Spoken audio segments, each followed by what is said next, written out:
हाँ जी, good evening, good morning. Print out ले लिया आप सभी ने डॉक्यूमेंट का, राइट? चलो, तो आज अभी हम लोग का जो फोकस है that is the first chapter. तो let me take you through the chapter. दो तीन चीजें हमें याद रखनी है जी। पहली चीज ये है कि विद रिस्पेक्ट टू ये जो अपना फर्स्ट चैप्टर है यहाँ पे,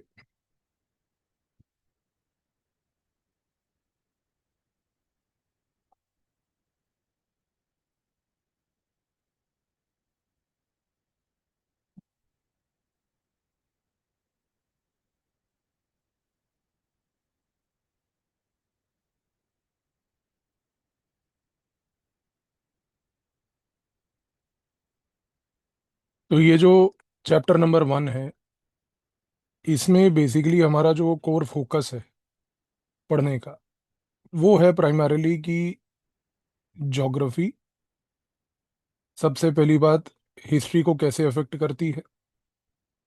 और दूसरा यहाँ पर फोकस है हमारा सोर्सेज को लेके, कि सोर्सेज हिस्ट्री को लेकर कैसे अफेक्ट करते हैं। तो the purpose of this chapter is very clear. इस चैप्टर में आप आज जब इसको पढ़ोगे, आपने दो चीज़ों का खास ध्यान रखना है। पहली चीज़ का ये ध्यान रखना है कि जोग्राफिकल फीचर्स जो होते हैं, जिन जोग्राफिकल फीचर्स में हम बात करते हैं रिवर्स की, जिसमें हम बात करते हैं माउंटेन्स की, आपको ये चीज़ देखनी है कि how have they influenced history. ये आपका एक पहला फोकस होना चाहिए समझने का broadly. How have they influence the history, क्योंकि कैसे कैसे ज्योग्राफी में रिवर्स के ओरिजिन से, रिवर्स के फ्लो से हिस्ट्री इन्फ्लुएंस हुई। माउंटेन्स जो थे, कैसे उनकी वजह से हिस्ट्री इन्फ्लुएंस हुई, पहली बात। दूसरी बात, जब हम बात करते हैं सोर्सेज की, सोर्सेज में आप देखोगे कि यहाँ पर दो प्रकार के सोर्सेज की चर्चा होगी जब आप मटेरियल पढ़ोगे। एक होते हैं आर्कियोलॉजिकल सोर्सेज। आर्कियोलॉजिकल सोर्सेज का सिंपल लैंग्वेज में बेटा मतलब होता है कि वो सोर्सेज जिनको हम ग्राउंड से डिग करते हैं, ग्राउंड से डिग करते हैं।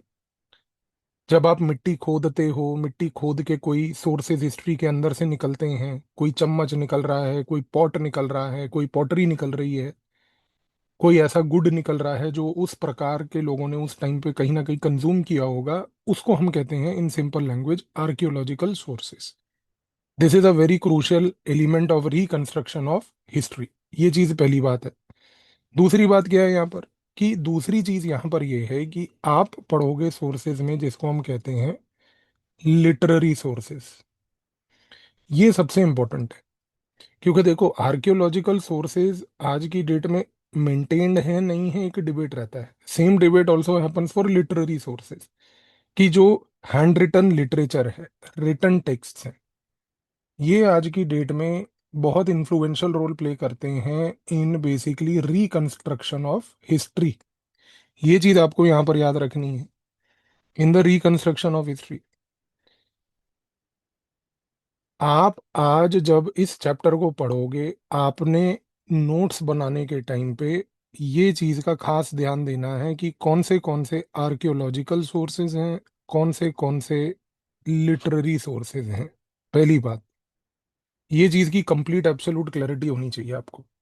क्योंकि बेटा प्रीलिम्स एग्जाम में सबसे पहली बात क्वेश्चंस बहुत आते हैं, मेंस में भी क्वेश्चंस आते हैं, खास करके इस चीज को लेकर कि आर्कियोलॉजिकल और लिटरेरी सोर्सेज क्या है। अब यहाँ पर एक चीज ये भी देखने की कोशिश करना as you will read this, कि सिर्फ नेम मेमोराइज नहीं करना है बेटा।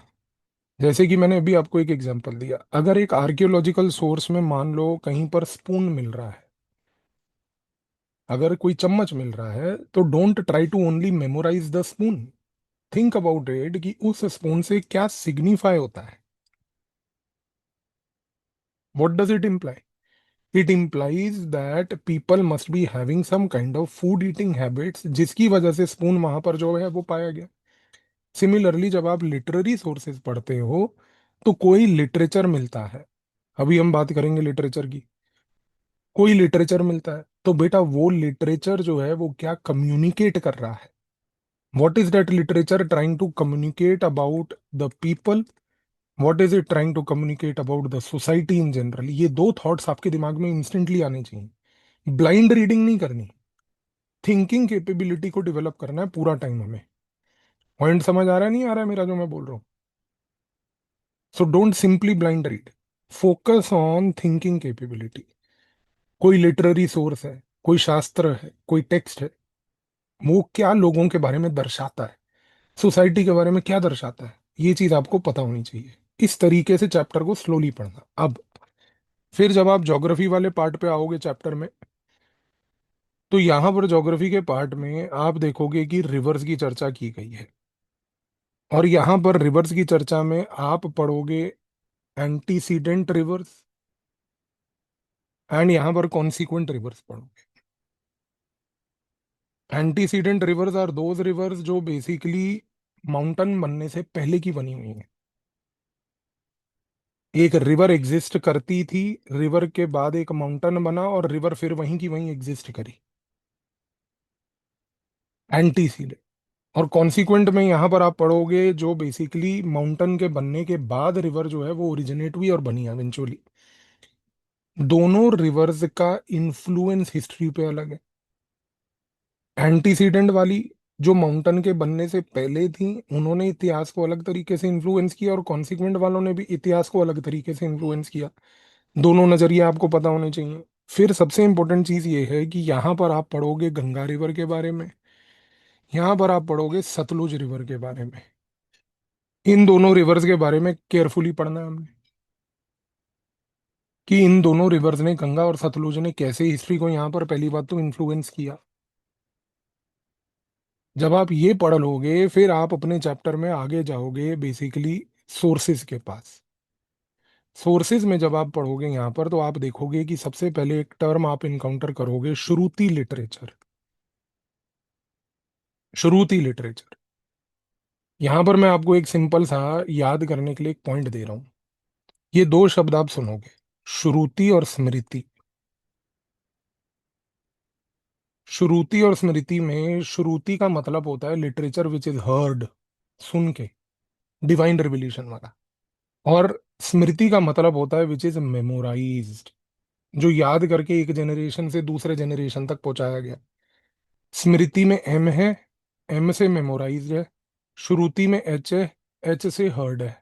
कंफ्यूज नहीं होना और भूलना नहीं कभी। श्रुति एच, एच मीन्स हर्ड, स्मृति एम, एम मीन्स मेमोराइज्ड। इस तरीके से दिमाग में रख लो पहली बात तो। फिर आप यहाँ पर पढ़ोगे फोर वेद के बारे में। फिर आप पढ़ोगे ऋग्वेद के बारे में। फिर ऋग्वेद के मंडल्स के बारे में पढ़ोगे। मंडल्स का मतलब होता है बुक्स। ऋग्वेद के अंदर जो है 10 मंडल्स हैं, हम कहते हैं 10 मंडल्स, यानी कि 10 बुक्स। इसमें कुछ बुक्स पुरानी हैं, कुछ बुक्स नई हैं। जब आप चैप्टर पढ़ोगे इस चीज पे खास ध्यान देना, कौन सी बुक्स पुरानी हैं, कौन सी नई हैं, और उन नई और पुरानी में क्या डिफरेंस है, कैसे अलग है। अब इसके बाद आप पढ़ोगे उपनिषद के बारे में। उपनिषद जो हैं वो बेसिकली क्या करते हैं, वो यहाँ पर चर्चा करते हैं एक बहुत सिंपल लैंग्वेज में, कि मोक्ष एज अ गोल को लेकर कैसे प्राप्त होगा। और उपनिषद में यहाँ पर हमारे पास जो है अलग अलग प्रकार के जितने भी उपनिषद हैं, उसमें कुछ इंपॉर्टेंट उपनिषद हैं। जैसे कि यहाँ पर एक मुंडक उपनिषद है। और जो मुंडक उपनिषद है, ये एक ऐसा उपनिषद आप पढ़ोगे जिसमें से एक टर्म लिया गया है जिसको हम कहते हैं सत्यमेव जयते। ये टर्म सत्यमेव जयते जो है यूपीएससी ने कई बार प्रीलिम्स में पूछा है। उपनिषद, उपनिषद के अंदर एक category called Mundaka Upanishad, which is a type of Upanishad, वहां से ये टर्म लिया गया। सिमिलरली आप यहाँ पर फिर बाकी वेद के बारे में पढ़ोगे, सामवेद, यजुर्वेद, अथर्ववेद। इनके डिफरेंसेस क्या क्या हैं, ये कैसे अलग है ऋग्वेद से, ये सारी चीजें आपको क्लियर होनी चाहिए as you will read the chapter. Now इसके बाद आप आओगे स्मृति लिटरेचर पे, मेमोराइज्ड वाला। यहां पर आप देखोगे तीन चीजें, एपिक्स, वेदांग्स, एंड यहां पर आप देखोगे पुराण्स। ये तीन चीजें आपको एपिक्स, वेदांग एंड पुराण यहां पर देखने को मिलेंगी। अब जब हम बात करते हैं स्मृति लिटरेचर की, तो यहां पर अब आपको एक चीज समझनी है कि ये स्मृति लिटरेचर जो है, ये एक पॉइंट अब मैं बोलने जा रहा हूँ बहुत important, it is basically inspired by human interpretation. अब अगर मैं आपसे पूछूं ये ऐसा पॉइंट मैंने क्यों बोला, तो आपको एक चीज समझ आनी चाहिए। स्मृति लिटरेचर इज मेमोराइज्ड। एक जनरेशन ने मेमोराइज करा, दूसरी जनरेशन को पास ऑन करा, दूसरी ने तीसरी को पास ऑन करा। हर जनरेशन में जब वो इंफॉर्मेशन पास ऑन हुई, वो फिल्टर हुई तो वहां पर उस जनरेशन ने कुछ ना कुछ अपने इंटरप्रिटेशन को भी अपनाया, क्योंकि हर जनरेशन एक स्पेसिफिक टाइम पीरियड पे रह रही है। बेटा ये चीज आज समझ लेना, ये चीजें ना आपको समझ आएंगी नहीं और फिर गलत होंगे क्वेश्चन। अभी जो हमने बात करी श्रुति लिटरेचर की, जिसमें हमारे वेद हैं, जिसमें हमारे उपनिषद हैं, बस ये टेक्स्ट हैं जो लिखे हुए हैं। ये टेक्स्ट लिखे होने के बाद इनमें किसी प्रकार का कोई चेंज नहीं आया कभी। They are as they exist, they are as they are. There is no change in the Shruti literature which is the Veda and the Upanishad. But the Smriti literature which include आपके एपिक्स, रामायण महाभारत, आप इसीलिए देखो कि आज रामायण महाभारत में चाहे स्टोरी का एसेंस सेम हो, पर हमारे पास रीजनल वेरिएशंस हैं। इसके ऊपर यूपीएससी आपसे क्वेश्चन पूछ सकता है कि रीजनल वेरिएशंस क्यों हैं। क्योंकि ये थॉट प्रोसेस यहां से आ रहा है। This ability to make an inference has to come now. बेटा अब वो जमाना चला गया, इस साल का पेपर आपने देख लिया होगा कि अब वो सीधा पूछ रहा है कि एपिक में रामायण है या महाभारत है या दोनों है। That era of questions are gone now. Now they are asking all type of questions which are based on inferences and interpretations, जिसमें आपका थॉट प्रोसेस की क्लैरिटी इज रिक्वायर्ड। तो हम कह रहे हैं कि भाई यहाँ पर स्मृति लिटरेचर में एपिक्स हैं। एपिक्स एक जनरेशन से दूसरी, दूसरी से तीसरी, तीसरी से चौथी जनरेशन में पास ऑन होते गए। हर जनरेशन ने अपना एक ह्यूमन इंटरप्रिटेशन दिया। Focus on this, how this human interpretation has evolve, how it has evolve. ये एवोल्यूशन का एस्पेक्ट आपको समझना पड़ेगा, आना चाहिए आपको। इस पे ध्यान देना आज जब ये चैप्टर पढ़ोगे आप। सिमिलरली यहाँ पर फिर हम जब बात करते हैं पुराण की, 18 पुराण है हमारे पास। मत्स्य पुराण यहाँ पर आप देखोगे कि सबसे ओल्डेस्ट है।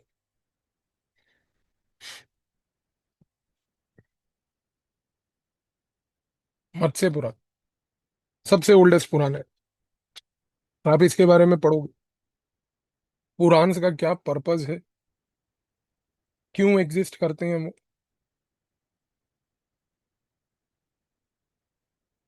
Y ever they return.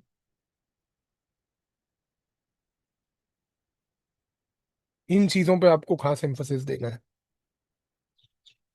अब इसके बाद आप आओगे चैप्टर के अंदर पढ़ने के लिए बुद्धिस्ट लिटरेचर।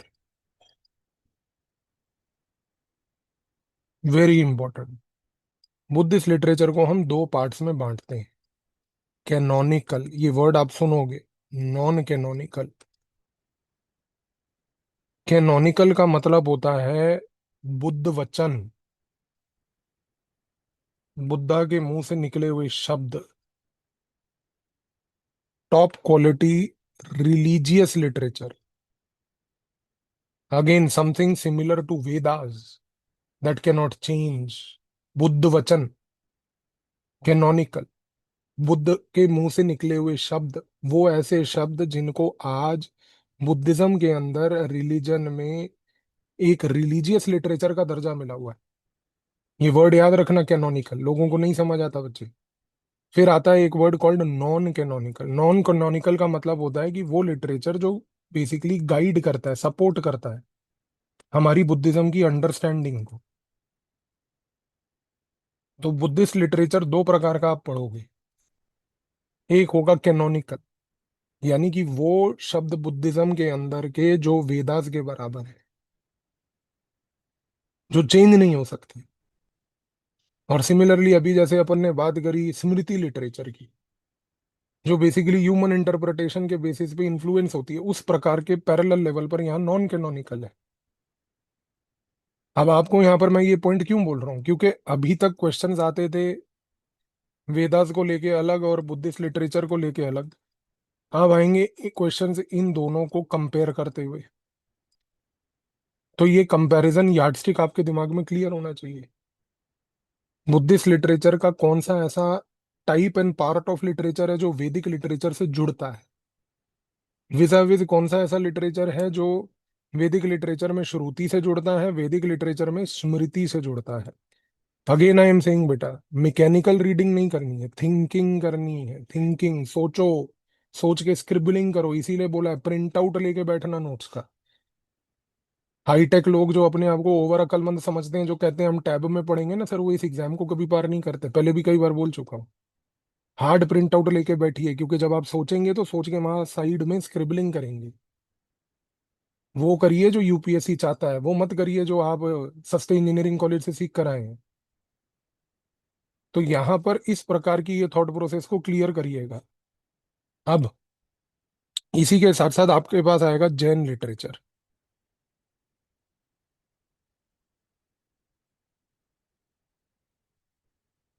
जैन लिटरेचर कहाँ कंपोज हुआ, जैन लिटरेचर के क्या कोर मैसेजेस थे, जैन लिटरेचर की क्या कोर फिलॉसफी थी, इन चीजों पे हमें आज फोकस करना है। ये चैप्टर आपको एक कंप्लीट ओवरव्यू देगा पूरी हिस्ट्री के एवोल्यूशन का। और इसके जैन और बुद्धिस्ट लिटरेचर के बाद आपके आएगा सेकुलर लिटरेचर। सेकुलर लिटरेचर का मतलब वो होता है बेटा कि ऐसा लिटरेचर जो किसी रिलीजन से इंस्पायर्ड नहीं है। जैसे वैदिक लिटरेचर इज एसोसिएटेड विद सनातन धर्म, Buddhist literature with Buddhism, Jain literature with Jainism. There is secular literature not associated with any religion, that literature associated with every religion, all people can read and follow. Case in point, यहाँ पर आप पढ़ोगे कौटिल्य का अर्थशास्त्र। अर्थशास्त्र is what, it is a secular literature. अर्थशास्त्र को हम एक ट्रीटीज कहते हैं। ट्रीटीज का मतलब होता है एक बुक जिसमें कुछ डॉक्ट्रिन्स दिए हुए हैं, प्रैक्टिकल एडवाइस दी हुई है, अर्थशास्त्र। सिमिलरली आप यहां पर देखोगे मुद्रा राक्ष।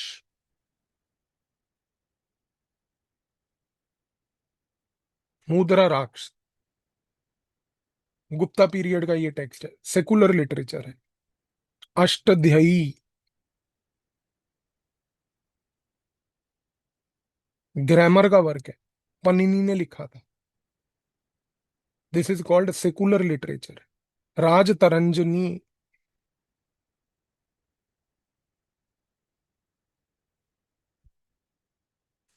Another example of secular literature. तो ये चीजें आपको समझनी है।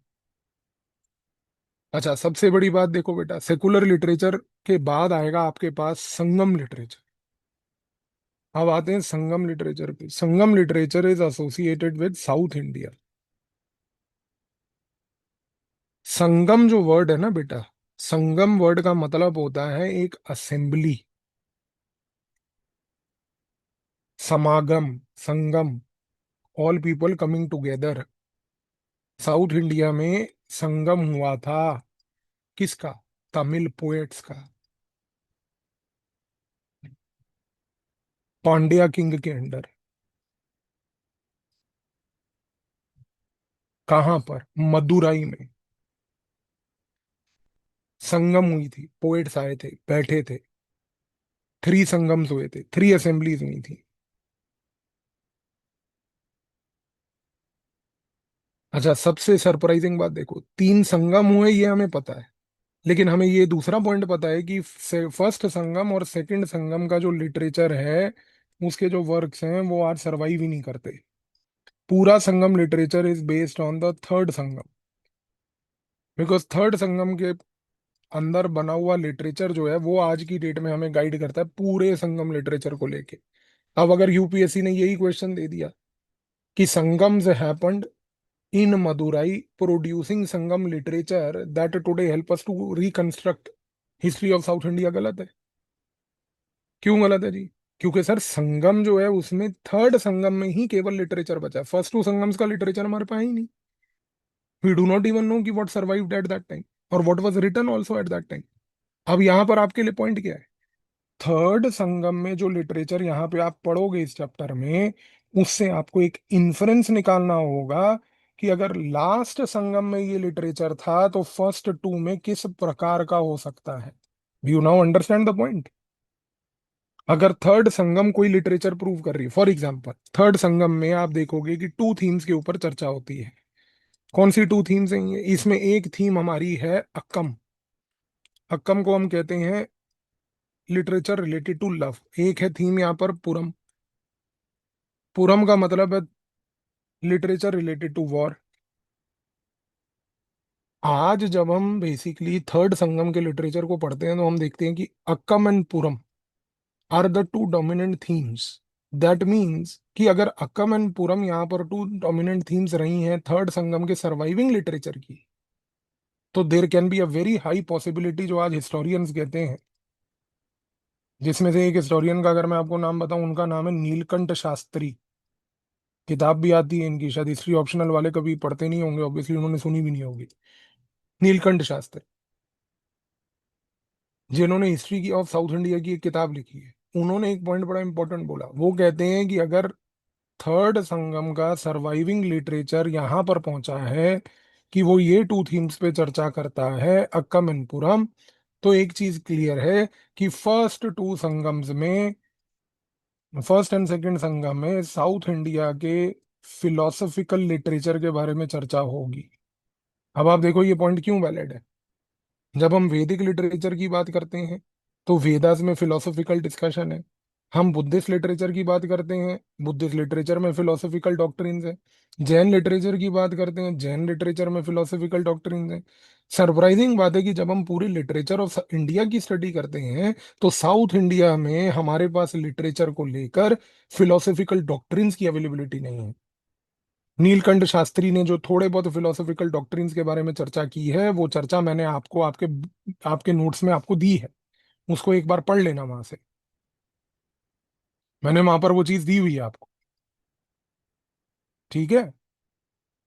अब देखो आगे, इसके बाद आप आओगे फिर फॉरेन ट्रेवलर्स पे। फॉरेन ट्रेवलर्स के जो अकाउंट्स होते हैं, अच्छा अब ये क्यों मैटर करते हैं? ये इसलिए मैटर करते हैं बेटा, क्योंकि जो इंडियन राइटर्स थे अलग अलग टाइम पीरियड पर, उन्होंने सबसे पहली बात पॉलिटिकल हिस्ट्री कभी नहीं लिखी। इंडियन राइटर्स ने ज्यादातर चर्चा फिलोसफी पे करी है, उन्होंने चर्चा रिलीजन पे करी है, एंशंट टाइम्स में उन्होंने चर्चा ग्रामर पे करी है। पॉलिटिकल हिस्ट्री को आज की डेट में फॉरेन ट्रैवलर्स ने लिखा है।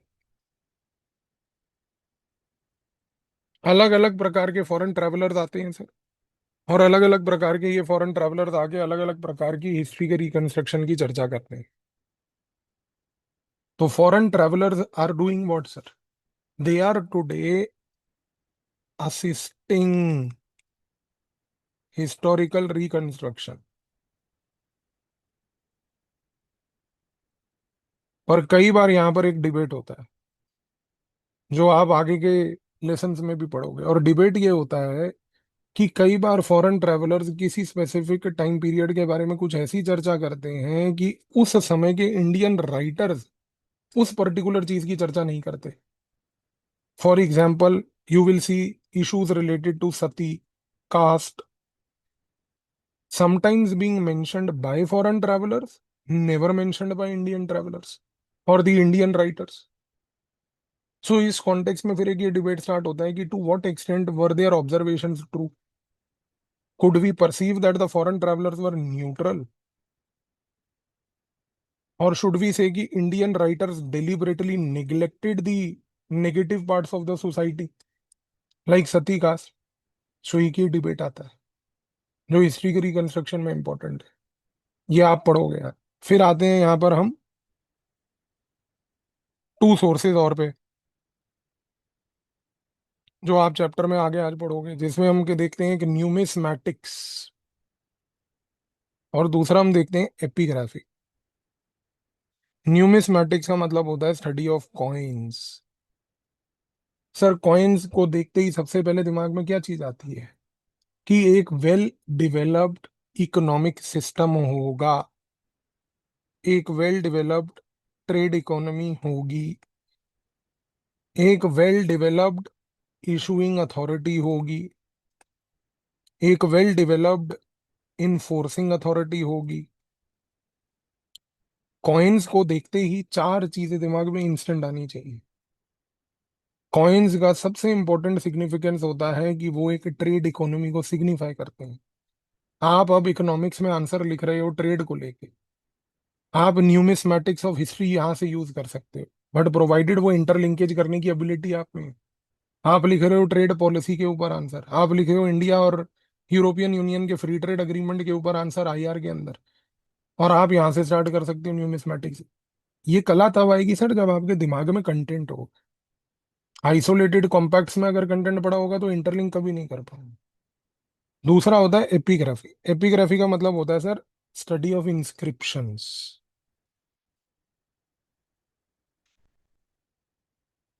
इंस्क्राइब किए जाते हैं जो स्टोन पे।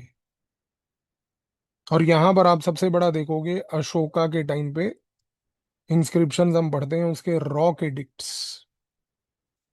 Pillar addicts.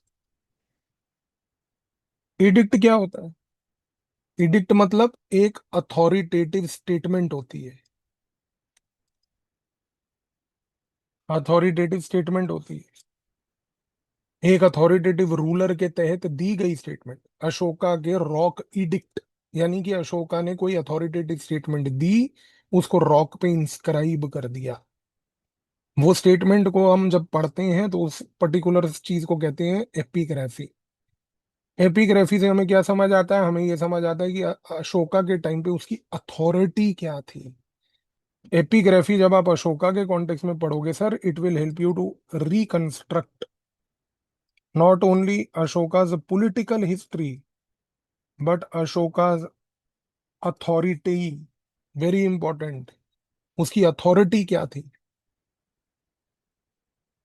वो किस प्रकार से चीजों को गवर्नेंस के लिए बोलता था, इकोनॉमी के लिए बोलता था, सोसाइटी के लिए बोलता था, रिलीजन के लिए बोलता था। और आप एक चीज को अब दिमाग में आगे जाकर सीखोगे जब आप पॉलिटी करोगे, कि अशोका के पास इडिक्ट्स के थ्रू यदि कोई अथॉरिटी थी जिसके तहत उसने पूरे एम्पायर में इडिक्ट्स बनाए, that is equivalent to the concept of sovereignty today. उस एरिया में अशोका की सोवरेनिटी चलती थी। That is how you link polity then with history. ये इंटरलिंकेज एबिलिटीज फिर आगे आएंगी आपको। ठीक है जी। तो ये तरीके से आप ये वाला चैप्टर पढ़ोगे पहली बात, फिर आप इसके बाद आओगे very important significance of lion and bull figures पे। यहां पर आप देखोगे लायन जो है वो सिग्निफाई करता है पावर, रॉयल्टी, फियरलेसनेस। सिमिलरली यहां पर जो बुल है that signifies what? Strength, fertility, signifies what?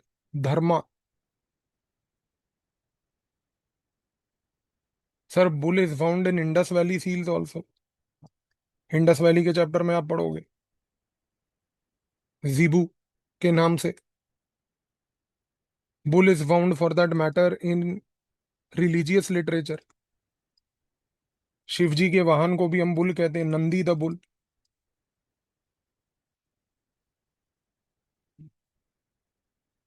तो लायन एंड बुल दो ऐसे एलिमेंट्स जिनका बहुत सिग्निफिकेंस रहा है हमारे पूरे हिस्ट्री। और फिर आएंगे हम लास्टली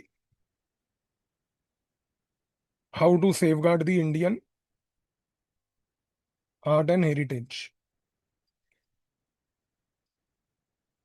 तो यहां पर आप फोकस करोगे क्या थ्रेट्स हैं हेरिटेज को लेके, क्या सॉल्यूशंस हैं हेरिटेज को लेकर। सॉल्यूशंस में आप देखोगे लीगल प्रोटेक्शंस क्या हैं। सॉल्यूशंस में आप देखोगे कि गवर्नमेंट स्ट्रेटजीज क्या है।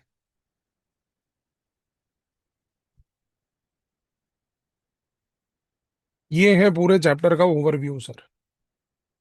अब आपको ये चैप्टर पढ़ना कैसे है और सारे चैप्टर आगे के भी पढ़ने कैसे हैं? सिंपल तरीका है जी। प्रिंट आउट आपके पास है,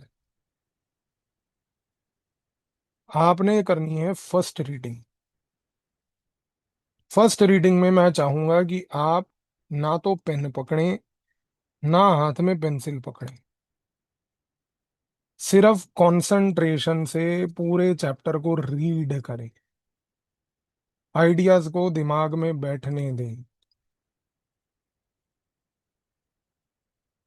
पहले रीडिंग में आपको बहुत सारी चीजें नहीं समझ आएंगी। पहले रीडिंग में आपको एक अर्ज होगा, चुल होगी, ये भी अंडरलाइन कर लो, वो भी अंडरलाइन कर लो, नहीं करना। पहले रीडिंग में सिर्फ एक ब्रॉड ओवरव्यू लो, आइडियाज को सेटल डाउन करने दो। फिर ब्रेक लेके करो सेकंड रीडिंग। सेकंड रीडिंग के टाइम पे हाथ में पेन पेंसिल पकड़नी है। इस टाइम पे आपको अंडरलाइन करना है। क्या अंडरलाइन करेंगे आप? वो चीज जो आपको लगता है इंपॉर्टेंट है। अब आप कहेंगे कि मुझे कैसे पता क्या इंपॉर्टेंट है? मेरे हिसाब से सब कुछ इंपॉर्टेंट है। सब कुछ इंपॉर्टेंट नहीं होता बेटा। If lion is signifying fearlessness, lion is signifying power, तो इस पूरे 2 लाइनों में लायन, पावर, फियरलेसनेस, ये 3 वर्ड इंपॉर्टेंट है। अगर आपने पूरी लाइन अंडरलाइन कर दी तो आप बेवकूफ हो, क्योंकि you are not understanding of the fact कि भाई what exactly is crucial here. Are you understanding my point? हर चीज इंपॉर्टेंट नहीं होती है सर। मूर्ख नहीं बनना है कि पूरी पूरी लाइन ही अंडरलाइन करके पूरे जो है 25-30 पेज रंग दिए उनको।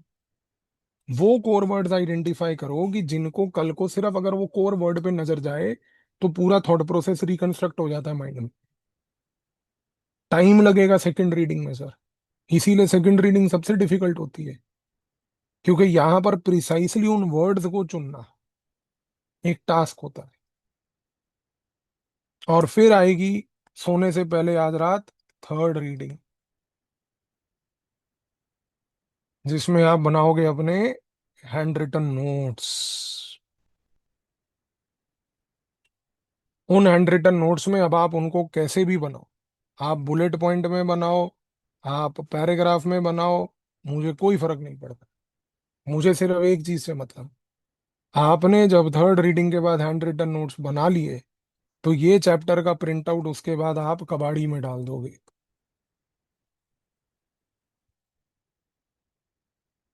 क्योंकि आपको उसके बाद वो नोट्स दोबारा नहीं छूना।